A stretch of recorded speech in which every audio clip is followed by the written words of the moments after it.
안녕하십니까? 반갑습니다. 저는 잠시 쉬었다가 다시 영상을 찍게 되는 것인데요. 이렇게 찍으면 아주 간단한 편집을 통해서 제가 카메라 리모컨이 없어서 켜서 다시 끌어가는 그 시간의 부분들은 잘라야 되잖아요. 그래서 그러한 간단한 편집 정도는 좀 하고 올려야 돼서요. 이렇게 찍고 또 이제 편집을 하게 되죠. 동영상을 찍는 이 시간은 새벽, 아무도 일어나지 않은 새벽 시간인데 애들이 일어나면 여기 와서 방해를 해버리면 음성 녹음이 안 되잖아요. 그래서 애들 잠잘 시간에 동영상을 찍고 있어요. 여러분들은 여러분들이 좋아하시는 시간을 정해서 들을 수 있지만 아마 전국에 있는 모든 교수님들은 지금 이 코로나로 인해서 생전 처음 찍어보는 카메라 앞에서 이렇게 말도 더듬고, 그리고 환경도 이런 칠판 하나 사는 것도 다 부담돼요. 왜냐하면 사서 잘 쓸 수 있으면 괜찮지만 그렇지 않으면 어떻게 하지? 내가 카메라를 샀는데 이거 활용하지 못하면 어떻게 하지? 이러한 두려움이 상당히 많을 겁니다. 여러분도 아직 가보지 않은 곳을 갈 때는 설렘도 있겠지만 두려움도 상당히 많잖아요. 지금 전국에 있는 많은 교수님들도 동일하실 거라는 거죠.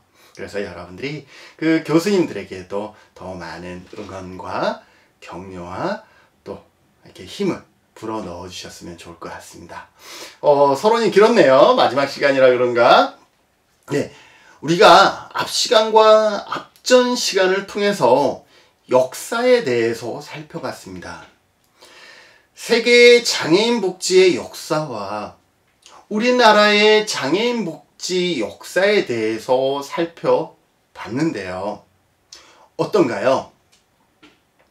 어때요? 우리가 왜 역사를 살펴봤을까요? 그리고 대부분 우리가 무언가를 공부하게 될 때 반드시 앞쪽에는 역사라는 챕터가 나오던데 왜일까요? 왜 우리는 굳이 역사를 봐야 할까요? 미래만 보면 좋을 것 같은데 중요합니다. 저는 이렇게 장애인 복지도 강의하지만 다른 영역도 상당히 강의를 많이 하는 편인데 보다 보면 역사를 이해하니 진심으로 현재가 이해가 되더라고요. 왜 우리나라의 복지는 지금 이러한 모습을 갖고 있을까? 이 부분에 대한 이해가 왔습니다.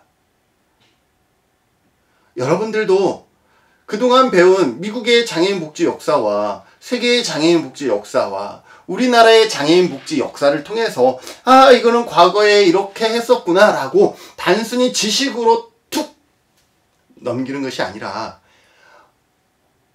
그러한 모습이 있었기 때문에 지금 이 모습이 있구나. 그러한 노력으로 인해서 지금의 우리나라의 장애인 복지 역사가 이만큼 성장할 수 있었구나. 이러한 부분들을 이해하셔야 돼요. 과거는 현재를 이해할 수 있는 지도와 나침반과 같은 거죠. 지도와 같다라고 할까요? 그러면 이 과거는 현재를 이해할 수 있는 지도와 같다라고 하면 다시금 이 과거는 미래를 바라볼 수 있는 뭐와 같을까요? 그래요. 나침반과 같겠네요. 제가 만들어낸 건데 혹시 다른 사람이 썼을지 몰라도 괜찮은 것 같아요. 역사를 배우는 이유는 역사는 현재의 우리의 모습을 바라볼 수 있는 지도와 같은 역할을 하고요. 미래를 우리가 예상할 수 있는 뭐와 같다? 나침반과 같다라는 거예요. 그렇기 때문에 우리가 아주 짧은 시간이지만 여러분들과 함께 장애인 복지의 역사에 대해서 살펴본 것이지요. 자, 왜 우리나라의 역사가 지금 장애인 복지가 여기에 왔는지 이해가 되시나요? 어떠한 과정과 절차에 의해서 여기에 왔는지 이해가 되시나요? 그래요. 그렇게 해서 바로 여기에 와 있는 거죠. 우리나라의 장애인 복지 역사가요. 그러면 앞으로의 장애인 복지는 어떻게 흘러갈까요? 장애인 복지는 장애인을 한 개인으로서 인간다운 삶을 누릴 수 있게 하는 사회복지의 한 분야로서 사회와 환경이 변하면서 같이 어떻게 되어져야 하겠습니까? 같이 변화되어야 되겠다라는 거죠. 우리의 삶의 질이 나아지듯 장애를 갖고 있는 장애인 당사자들의 삶의 질도 나아져야 된다라는 거죠. 어떻게 나아질까요? 지금 앞으로의 그 미래를 우리가 조심스럽게 살펴보면요. 일단 장애 범주가, 장애 유형이 확대될 것이다 라는 것들을 좀 예측할 수가 있겠네요. 우리나라의 장애 유형이 현재 몇 개라고 했죠? 이 정도 장애인 복지 수업 듣고 있는데 이 정도 못 맞추면 안 되겠죠? 현재 우리나라의 장애 유형은 5개로 시작해서 1999년에 10개 유형으로 늘어나고 2003년에 15개의 유형으로 늘어나면서 현재 15개라고 설명이 되어졌습니다. 그런데 그러면 우리나라의 장애 인구는 선진국에 비해서 장애 인구가 많은 편일까요? 적은 편일까요?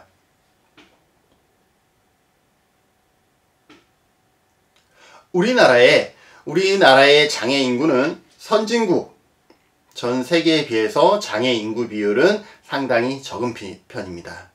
우리나라의 장애 인구는요, 전체 인구 대비 보건복지부 자료에 의하면 4.9% 정도 됩니다. 100명의 사람이 있다 그러면 약 5명이 등록장애인이다 라는 거죠.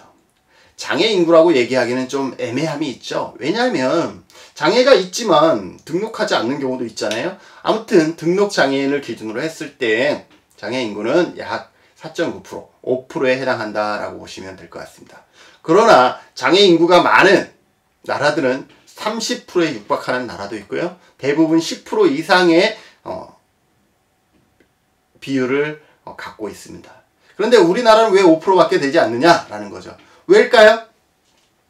이런 대답을 할 수 있겠죠. 우리나라의 의학이 발달되거나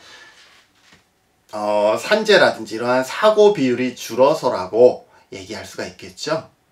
네, 이러한 이유가 100% 맞다 그러면 우리나라는 정말로 살기 좋은 나라가 맞습니다. 그런데 거기에 보면 의학기술이 발달이 장애 인구를 비율을 낮췄느냐라는 거죠. 그렇지 않습니다. 여러분들의 생각과 좀 반대입니다. 의학기술의 발달은 장애 인구를 더 많이 늘렸습니다. 과거에 예를 들어서 산에 가서 일을 하다가 떨어졌어요. 그럼 과거에는 안타깝지만 돌아가셨어요.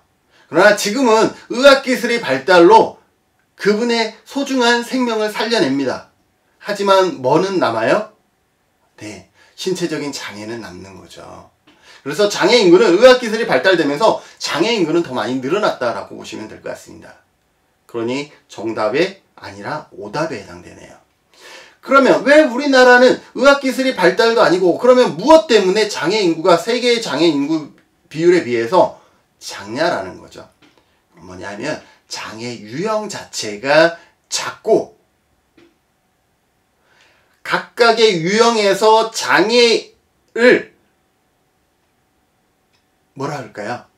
장애 정도를 기준하고 있는 기준은 상대적으로 높다라고 보시면 될 것 같습니다.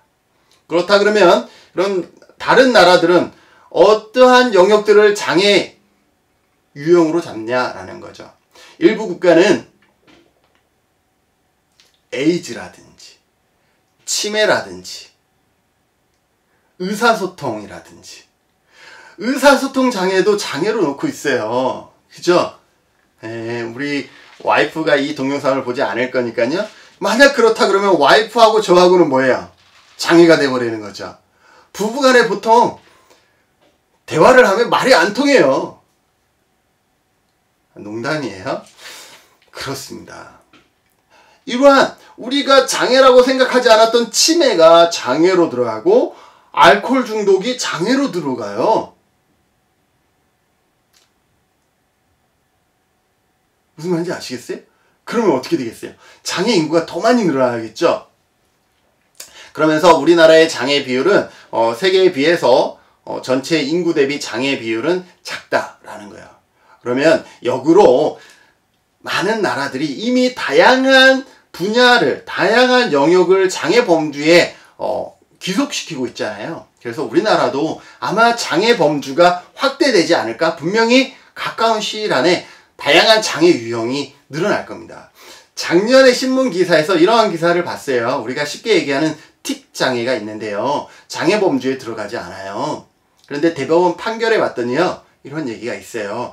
그 장애로 인해서 일상생활에 상당한 지장을 받고 있다 그러면 장애가 있기 때문에 장애가 발생했다. 장애인이 누리는 혜택에 대해서 어떻게? 같이 받을 수 있도록 해야 한다라는 그러한 내용의 판례를 본 적이 있습니다. 그렇다 그러면 뭐예요? 실제 장애 등록이 되지 않았지만 그것으로 인해서 심각한 일상생활에 장애가 있다면 그것도 뭐로 봐야 된다? 장애인으로 봐야 된다라는 거죠. 이러한 문제가 계속 사회 문제로 발생하게 되면 어떤 변화가 있겠어요? 그러한 영역의 내용들을 장애 유형의 범죄에 포함시키겠죠. 그래서 장애 유형은 늘어날 것이다 라는 것을 볼 수가 있고, 그러면 장애 유형이 늘어나고 범주가 늘어나서 결국 우리나라의 장애 인구가 지금 전체 인구 대비 5%인데 이것이 다른 나라와 같이 10%에서 20%의 비율로 늘어나면 좋은 것이냐라는 거죠. 그렇게 양적인 변화 뿐만 아니라 이제는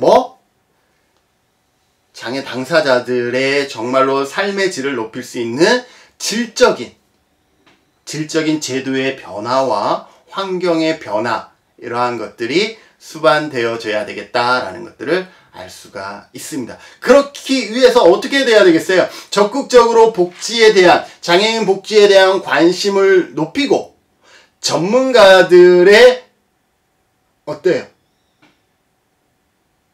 노력들이 필요하다라는 거죠.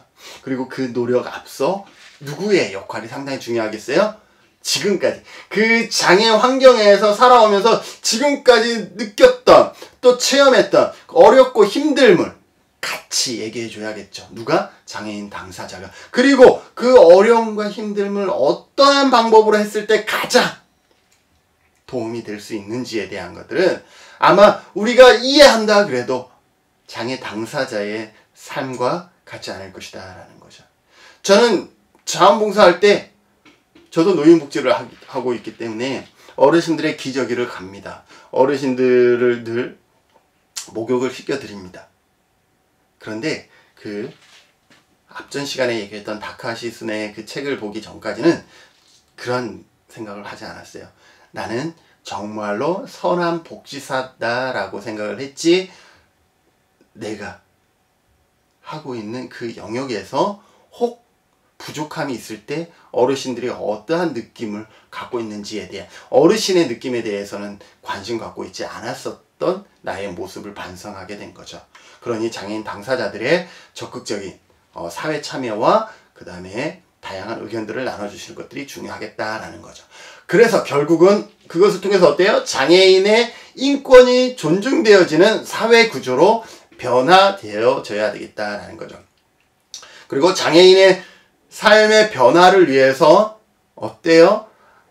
복합적인 서비스가 필요하다라는 거죠. 여러분들, 우리 사회복지의 영역이 지금 이만큼 확대된 이유는 뭐냐면 인간의 욕구가 과거에는 먹고 사는 아주 단순함에 있었어요. 그러나 시간이 지나면 지날수록 인간의 욕구는 다양해지고 있다는 거죠. 예를 들어서 이것도 인간의 욕구입니다. 저는 유튜버를 하고 싶습니다 라는 것도 인간의 욕구예요.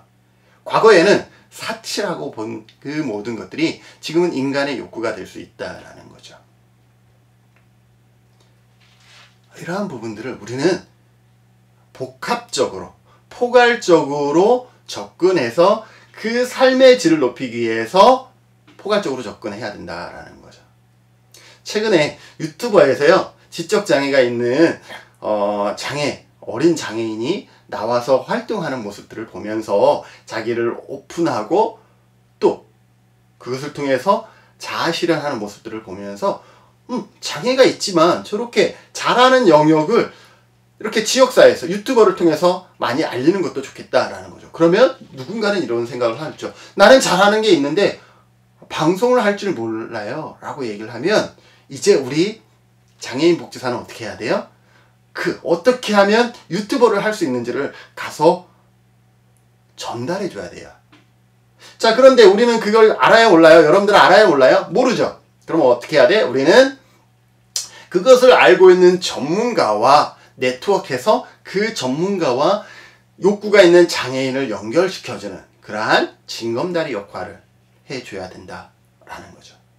장애인 욕구는 유튜버 하나를 예를 들었지만 상당히 포괄적으로 변화되고 있고 그래서 장애인 복지도 어떻게 이러한 포괄적인 욕구를 충족시킬 수 있는 다각적인 접근이 필요하겠다라는 거. 그 중에 누구도 있어요? 장애인만이 아니라 장애인과 같이 생활하고 있는 또한 주 양육자가 되는 가족과 보호자를 위한 정책도 더불어서 변화될 필요가 있다라는 거죠. 다음으로 장애 주기에 입각한 수요자 중심의 복지로 바뀌어야 된다라는 베버리지 보고서 1942년에 베버리지 보고서에서 나왔던 단어 요람에서 무덤까지. 그것은 뭐냐 하면 나이에 따라서 성장 주기에 따라서 그들의 욕구는 달라진다라는 거예요. 일반적으로 인간의 욕구는 달라진다라는 거예요. 장애인도 마찬가지예요. 성장 주기에 따라서 그 욕구가 달라질 수밖에 없습니다. 그래서 장애인 복지도 성장 주기에 따라서 즉 생애 주기에 따라서 수요자 중심의 복지가 이루어져야 된다라는 거죠.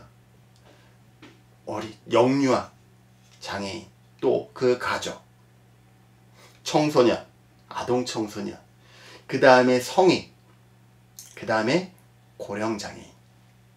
이렇게 생애 주기별로 그들의 수요, 욕구를 파악하고 수요를 파악해서 그것에 적절한 서비스가 이루어질 수 있도록, 지원이 이루어질 수 있도록, 또는 스스로가 할 수 있는 환경이 이루어질 수 있도록 우리는 생애 주기에 대한 관심을 가져야 할 것이다 라는 거죠. 그러면 지역사회에서 이러한 역할들에 대해서 같이 해주고 같이 고민해주고 그런 환경들이 구축될 수 있도록 해야 된다라는 거죠. 최근 우리나라의 패러다임이 바뀌고 있죠. 사회복지 역사를 같이 좀 했으면 좋을 것 같은데, 네, 우리나라의 패러다임이 바뀌고 있어요.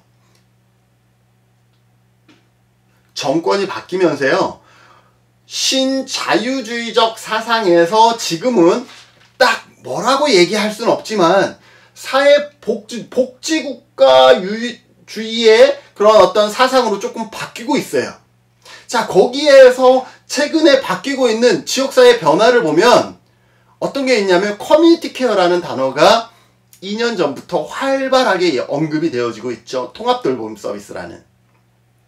이 통합돌봄 서비스, 커뮤니티 케어는 뭐냐면 지역사회 중심 돌봄 서비스예요.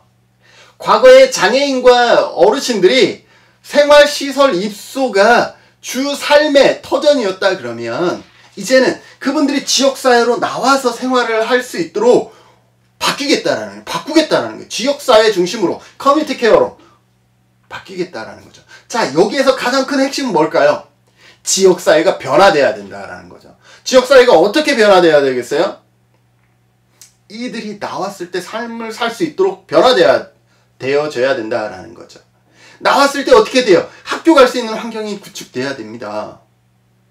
그리고 그 보호자의 모두 지원이 되어져야 되겠어요? 양육 부담도 덜어줄 수 있어야 되겠죠. 아이가 학교 갈 수 있는 환경이 되었지만 보호자의 양육 부담이 심하면 아이가 지역사회로 부모와 같이 사는 것보다 어쩔 수 없이 시설로 다시 들어갈 수밖에 없어요. 그러면 이 두 가지의 문제가 해결되어져야 된다라는 거죠. 그리고 지역사회에서 수많은 옆에 있는 형님과 언니 누나들이 결혼을 해요. 나도 커서 가족을 이루고 싶은 욕구들을 갖겠죠. 결혼할 수 있는 환경도 되고요. 그리고 우리 사회복지의 가장 큰 핵심, 목표는 뭘까요? 장애인 복지뿐만 아니라 사회복지에서 가장 큰 목표는 뭐냐면 저는 개인적으로 자립이라고 생각을 합니다. 스스로 살아갈 수 있도록 하기 위해서 우리는 다양한 서비스들을 준비하고 기획하고 있어요. 장애인 복지도 마찬가지예요. 자립이에요. 지금 당장은 누군가의 도움이 필요해서 그 도움을 받아야만이 생활할 수 있다 그러면 도움을 받는 거죠. 그런데 왜? 그냥 도움을 받는 것에서 끝나면 안 돼요. 사회복지는요. 그 도움을 통해서 자립할 수 있어야 된다라는 거죠. 자, 그러면 장애인 당사자가 자립하려면 어떻게 해야 되겠어요? 그 돈을 끊임없이 국가에서 줘? 그건 자립이라고 할 수는 없잖아요. 그죠? 결국은 의존할 수밖에 없죠.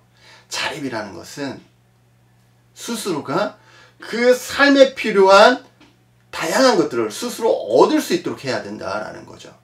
단순히 지원하는 것을 받는 것이 아니라 그러기 위해서는 직업이라는 또 다른 영역도 지역사회 안에서 갖추어질 수 있어야 된다. 그러면 커뮤니티 케어에서 직업재활의 역할도 상당히 중요시 되겠죠. 이러한 다양한 요건들이 생애주기에 입각해서 또 지역사회 안에서 그것이 가능하도록 환경이 바뀌어져야 됩니다. 여러분들 때에는 그것이 가장 큰 핵심일 겁니다. 그래서 여러분들 과연 장애인이 지역사회로 나왔을 때 어떻게 하면 생애주기별로 그죠? 정상화 이론처럼 리듬감을 갖고 살 수 있는지에 대해서 고민해 보시기 바랍니다. 더불어서 장애인의 자립이 강화되어야 된다는 거 좀 전에도 얘기했듯이 장애인 사회복지의 가장 큰 목적 그것은 장애인도 사회복지 안에 있기 때문에 장애인 복지도 사회복지와 동일하게 장애인들의 자립에 가장 큰 어떠한 목적을 둬야 되고 그렇기 때문에 더 강화가 되어져야 된다라는 거죠. 그동안 전문가에 의해서 공급받고 전문가의 판단에 의해서 서비스 체계와 이러한 것들이 다 획일화 되어졌다 그러면 이제는 거기에서 만족할 것이 아니라 물론 전문가에 의해서 장애인 복지가 이만큼 왔어요. 그러나 이 이상 가기는 어려워요. 무슨 말인지 아시겠어요? 여기에서 만족할 것이냐 어깨에서 만족할 것이냐 어깨 이상으로 올라가서 장애인 복지가 정말로 필요 없는 장애인 복지라는 타이틀이 필요 없는 그냥 사회복지로 퉁칠 수 있는 그러한 단계로 올라갈 것이냐는 이제 달라져야 되겠죠.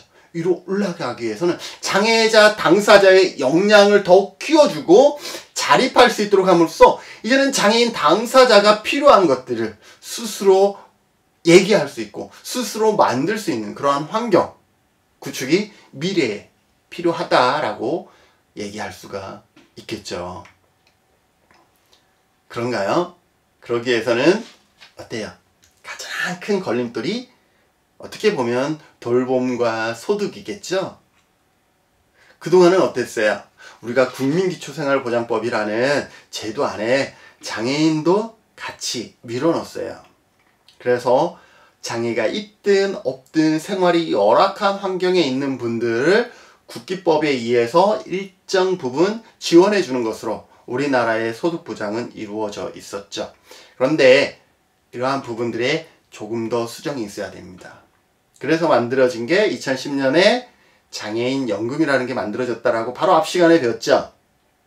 이 장애인 연금이 만들어지기 전에 장애 수당이라는 것이 있었어요. 장애 수당이 있었는데 이 수당의 한계를 보완해서 만든 게 장애인 연금인데 앞 시간에도 얘기했듯이 장애인 연금은요. 장애 수당을 받는 대상 중에 중증인 경우는 장애인 연금을 받고 경증인 경우는 그대로 장애 수당의 형태로 가고 있습니다. 나중에 여러분들이 법제론에서도 배우실 것이고 이 장애인 복지론에서도 당연히 배우겠지만 장애인 연금에는요 기본급여와 부가급여라는 것이 있습니다. 그 두 개의 급여가 있다라는 것만 여러분들이 기억하셔도 상당히 좋을 것이다. 기본급여는 장애가 있음으로 인해서 소득이 발생하지 않잖아요. 그 일하기가 어렵잖아요. 그래서 그 장애가 있음으로 인해서 할 수 없는 그 소득, 소득을 보존해주기 위해서 지급하는 것이 기본급여예요. 이 기본급여는 노인의 기초연금과 같은 금액으로 산술이 됩니다. 그런데요, 장애인연금에는요, 놀라운 또 다른 급여가 있는데 부가급여라는 게 하나가 더 있는 거예요. 1+1이에요. 자, 그런데 나는 이 부가급여를 이해함이 좀 필요한 것 같아요. 그동안 우리는 자, 기본급여라는 하나로 퉁을 쳐서 지원을 해줬는데 부가급여 하나가 더 있어요. 부가급여는 어떤 것이냐 하면 장애가 있기 때문에 소득이 발생하지 않아요. 일을 할 수가 없는 환경이라면 소득이 없어요. 그래서 그것을 지원해주기 위해서 받았던 것이 기본급여라 그러면 거기에 장애가 있기 때문에 뭐가 많아지냐면 지출이 늘어나요. 일반적으로. 그런데 그동안은 그것에 대한 지출이 늘어남에 대한 배려는 없었다라는 거죠. 근데 지금은 뭐가 있어요? 지출이 늘어남에 의한 지원이 있다라는 거죠. 어떻게? 부가급여를 통해서. 장애가 있으면요, 병원에 갈 때도 어쩔 수 없이 버스가 아닌 택시를 타야 되는 경우가 있어요. 왜? 버스 정류소에 내려서 병원까지 갈 수가 없기 때문에. 그래서 택시를 타야 되는 거. 또 비용이 더 많이 발생하죠. 그리고 약을 더 많이 사 먹어야 되고 복용해야 되고 이러한 부분들이 있다라는 거죠. 그러한 장애가 있기 때문에 추가적으로 발생하는 비용을 지원하기 위한 부가급여가 있다라는 거. 그래서 이러한 장애인 연금 제도가 좀 더 실효성 있게 금액의 어떤 현실화라든지 이러한 부분들이 된다 그러면 훨씬 더 좋지 않을까라는 거예요. 그 다음에 장애인의 권리 증진을 위한 참여가 확대되어야 되겠다라는 거예요. 여러분들 장애인 정책론을 배웠나요? 정책을 분석하기 위한 분석 틀이 있는데 거기에 급여의 종류가 있어요. 급여의 종류에는 무엇이 있나요? 네. 현금, 현물, 바우처가 있죠. 그 다음에 있는 게 뭐냐면 기회와 권력이라는 친구가 있어요. 이게 뭐로 돼요? 급여의 종류예요. 우리가 뭔가 지원해주는 것을 급여라고 그러면 뭔가 지원해주는 종류의 현금과 현물만 있는 것이 아니라 돈으로 줄 수도 있고 물건으로 줄 수만 있는 것이 아니라 최근에 바우처라는 증서가 하나가 더 생긴 것까지는 우리가 많이 알고 있어요. 일반 시민들도 알고 있고. 그런데 시민들이 모르는 급여의 종류가 있어요. 여러분들은 아셔야 돼. 뭐예요? 기회와 권력이라는 친구가 있다라는 거죠. 장애인들에게 기회를 줘야 되는 거죠. 시작할 수 있는, 할 수 있는. 그 다음에 권력이라는 걸 줘야 된다라는 거죠. 장애인들의 권리 증진을 위한 참여 확대. 어떻게 하면 참여가 확대가 되겠어요? 우리 도에서 이루어지는 각종 정책위원회에 장애인 당사자들에게 위원회에 권력을 주는 거예요. 위원회 자격을 주는 거죠. 그러면 이분들이 어떻게 하겠어요? 자신이 직접 참여해서 자신에게 필요한 것들이 무엇인지를 직접 제언하고 그것들을 만들어갈 수 있는 거죠. 결국은 우리 지역사회에서 장애인 복지를 어깨 위로 높이기 위해서는 장애인 당사자들의 참여 확대가 필요하고 그것을 위해서는 어때요? 그러한 장애인들에게 권력을 주는 것도 좋은 방법일 것이다 라는 거죠. 더불어서 우리가 2007년에 장애인 차별금지법, 장차법이 만들어졌다 그랬잖아요. 이 장차법들이 좀 더 포괄적으로 적용될 필요가 있겠다라는 것. 포괄적인 것은 뭐냐면 장애인 차별금지법이 있지만 어떤 강제적으로 구속할 수 있는 구속력이 그동안 상당히 약했었거든요. 그러면 이러한 것들을 남녀 고용 평등에 관한 법이라든지 이러한 다양한 차별 금지에 관한 법들과 묶어서 포괄적으로 그래서 이러한 것들이 지켜지지 않을 때 어떻게 할 수 있는 구속할 수 있는 그러한 범위 권한이 커진다 그러면 좀 더 통제되어지고 장애인 당사자들의 참여가 늘어나지 않을까라는 생각들을 합니다. 더불어서 아까 소득보장 관련해서 직업재활 이러한 부분들이 필요하고 장애인 당사자와 가족들의 돌봄의 부담을 낮추기 위해서 재가 서비스의 활성화 또 시설 서비스의 개방화 이러한 부분들이 좀 더 이루어져야 될 것 같고요. 편의시설의 여건이 조성돼야 됩니다. 자, 이 장애인들이 지역사회로 분명 나올 거예요. 나오면 우리 지역사회 편의시설들이 좀 더 좋아져야 되겠죠. 좀 전에 앞강에서 BF 인증제도가 시행됐다 그랬잖아요. BF 베리어 프리 인증제도의 도입과 마찬가지 최근에 많은 제주도에서도 그렇고 전국적으로 뭐예요? 유니버셜 디자인이라는 부분들이 나오고 있는데요. 이러한 부분들이 잘 갖춰져서 베리어 프리 장애인 당사자들의 편의시설과 유니버셜 디자인 모든 사람들의 편의시설의 여건, 환경이 개선되어져서 장애인 당사자뿐만 아니라 임산부나 노인이나 저처럼 젊은데도 무릎이 삐걱삐걱 하는 사람들이 보다 편하게 시설과 환경들을 이용할 수 있는 그러한 시스템 구축이 필요하다라는 거죠. 이제 한 가지만 더 하고 마칠게요. 끝으로 장애인 복지 사업이 우리 패러다임, 사회복지의 패러다임이 바뀌고 있다 그랬죠. 중앙정부에서 지방분권에 따른 지자체로 그 다음에 읍면동으로 이렇게 많이 이양되고 있는데 그 이양에 따른 그 마을의 특성과 상황에 맞는 장애인 복지의 변화도 필요하겠다라고 생각이 됩니다.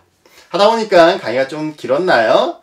그래도 이러한 미래에 대한 우리가 비전, 방향성 이것을 갖고 이제 앞으로는 다음 시간부터는 지식이라는 장애인 복지에 대한 지식이라는 부분들을 좀 더 확장시켜 나갈 수 있기를 바랍니다. 이 시간도 끝까지 경청해 주셔서 감사합니다. 수고하셨습니다.